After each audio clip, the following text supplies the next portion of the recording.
you know you do, if you make, if you work, if you love what you do, being a teacher, being a banker, being a mother, being a painter, being Bill Gates, if you simply love another person, if that gives you the hum, if you know the hum, if you know what the hum feels like, if you have been to the hum, when the hum stops, who are you? What are you?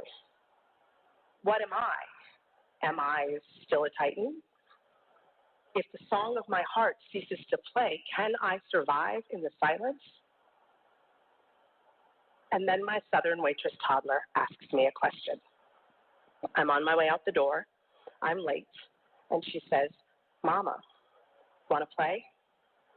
And I'm just about to say no when I realize two things. One, I'm supposed to say yes to everything. And two, my Southern waitress didn't call me honey. She's not calling everyone honey anymore. When did that happen? I'm missing it, being a Titan and mourning my hum, and here she is changing right before my eyes. And so she says, Mama, want to play? And I say yes. There's nothing special about it. We play, and we're joined by her sisters, and there's a lot of laughing, and I give a dramatic reading from the book, Everybody Poops. Nothing out of the ordinary. And yet, it is extraordinary because in my pain and my panic, in the homelessness of my humblessness, I have nothing to do but pay attention. I focus. I am still. The nation I'm building, the marathon I'm running, the troops, the canvas, the high note, does not exist. All that exists are sticky fingers and gooey kisses and tiny voices and crayons and that song about letting go of whatever it is that frozen girl needs to let go of. It's all peace and simplicity. The air is so rare in this place for me that I can barely breathe. I can barely believe I'm breathing. Play is the opposite of work. And I am happy. Something in me loosens, a door in my brain swings open, and a rush of energy comes. And it's not instantaneous, but it happens. It does happen. I feel it. A hum creeps back. Not at full volume, barely there. I stay very still to hear it, but it is there. Not the hum, but a hum.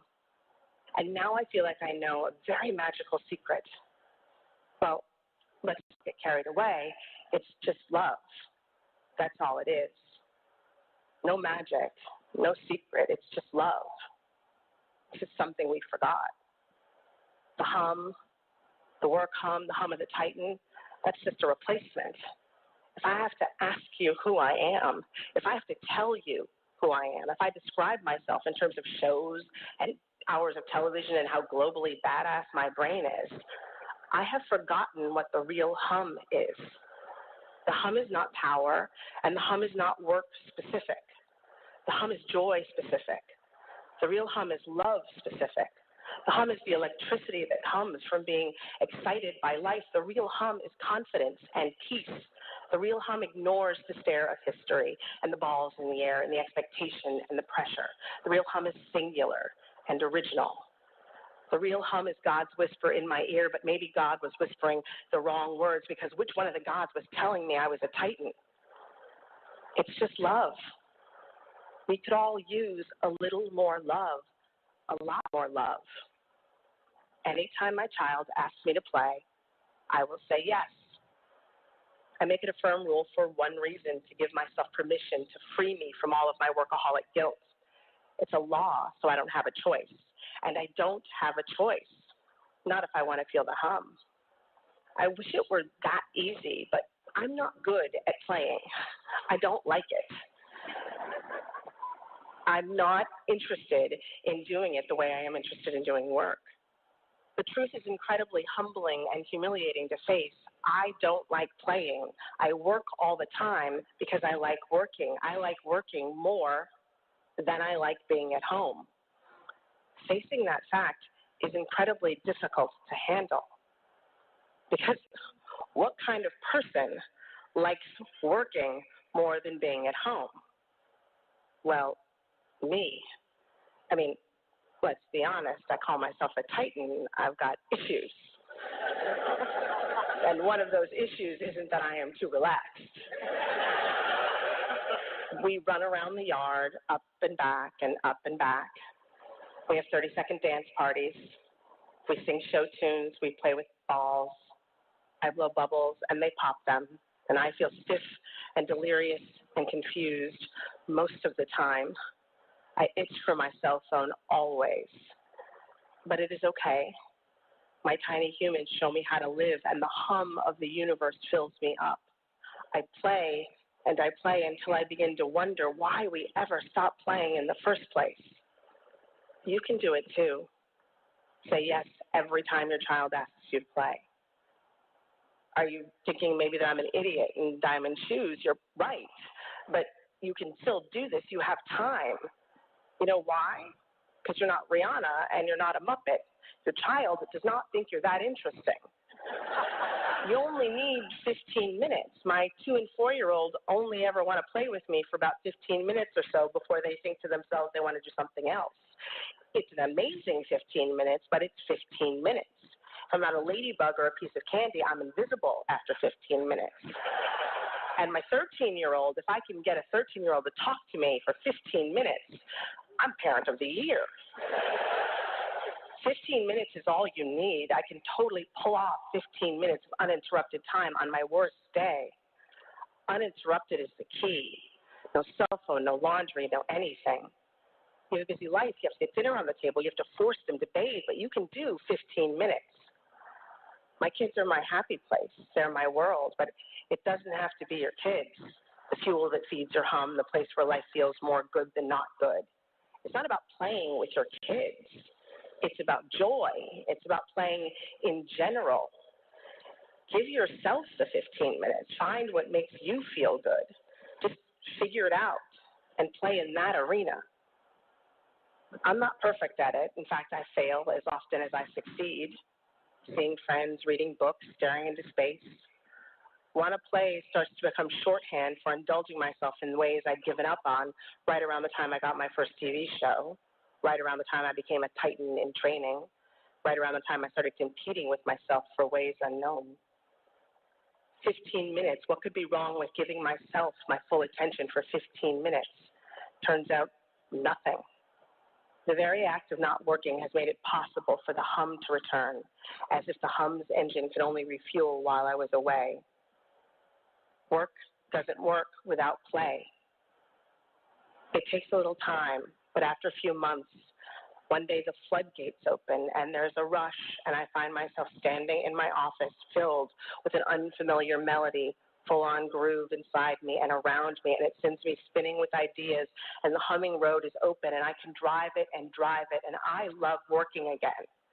But now, I like that hum, but I don't love that hum. I don't need that hum. I am not that hum. That hum is not me, not anymore. I am bubbles and sticky fingers and dinners with friends. I am that hum. Life's hum, love's hum, work's hum is still a piece of me. It is just no longer all of me. And I am so grateful. And I don't give a crap about being a Titan because I've never once seen a Titan play Red Rover, Red Rover. I said yes to less work and more play, and somehow I still run my world. My brain is still global. My campfire still burns. The more I play, the happier I am and the happier my kids are. The more I play, the more I feel like a good mother. The more I play, the freer my mind becomes. The more I play, the better I work. The more I play, the more I feel the hum, the nation I'm building, the marathon I'm running, the troops, the canvas, the high note, the hum, the other hum, the real hum, life's hum. The more I feel that hum, the more this strange, quivering, uncocooned, awkward, brand new, alive, non-Titan feels like me. The more I feel that hum, the more I know who I am. I'm a writer. I make stuff up. I imagine. That part of the job, that's living the dream. That's the dream of the job. Because a dream job should be a little bit dreamy. I said yes to less work and more play. Titans need not apply. Want to play? Thank you.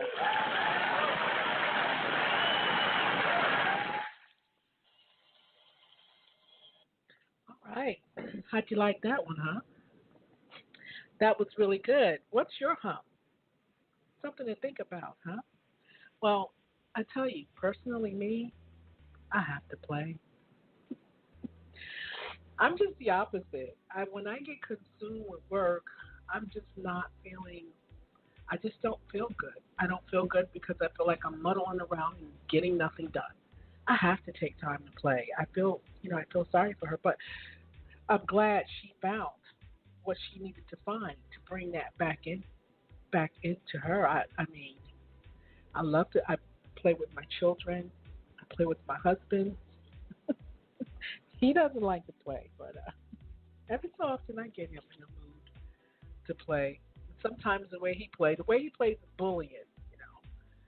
Men.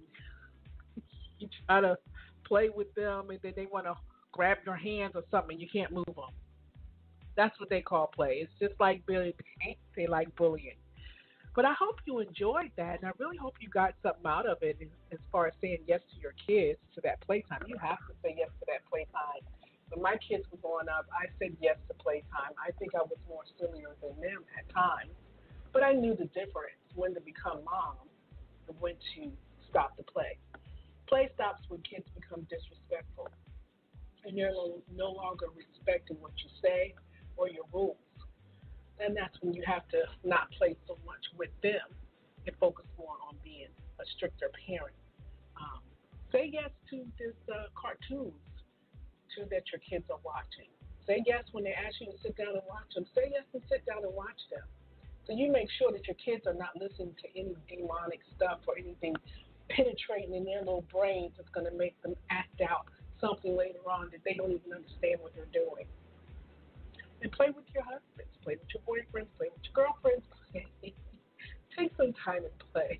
Don't become a tyrant. But you know what I noticed? She's sounding so much like Olivia Scandal. You ever heard Olivia name off stuff when she's saying stuff? Sound just like her. So her character is all up in there. I'm Olivia. And on that note, I have to get out of here. I'll be back tomorrow morning between 9 and 10 a.m. Eastern Standard Time. If you miss me live, you can also pick it up. You can always pick me up on podcasts and Spreaker, Alexis, YouTube, iTunes, and right here on Blog Talk Radio. I'm going to leave here with some R.J. Comer and his song, Nightly Suicide. I don't know why, but I like this song. Only got a minute or so to listen to it, but I will see you tomorrow morning. Remember, do unto others as you would have them do unto you, and check out those kids, and remember, don't let that hump take over your play, all right? This is Lena, and I'm out.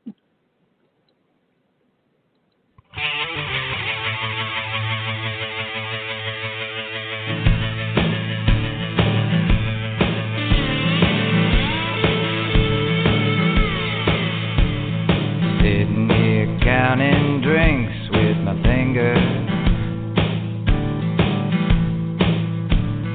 line them up again, start counting them with my toes. I can't do the math no more, I should be calling it quits for sure. Instead I tell the barkeep, hey, let's have a few more of those. Never cared if I lived or died, but this nightly suicide keeps me alive till I decide it's time to go.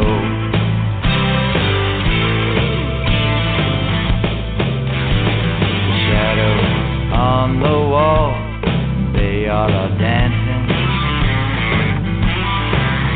but the people all around me sitting still. The shadows, they all turned on me like I see what I ain't supposed to see. But they keep drinking, I say you bet I will. Never cared if I lived or died, but this nightly suicide keeps me alive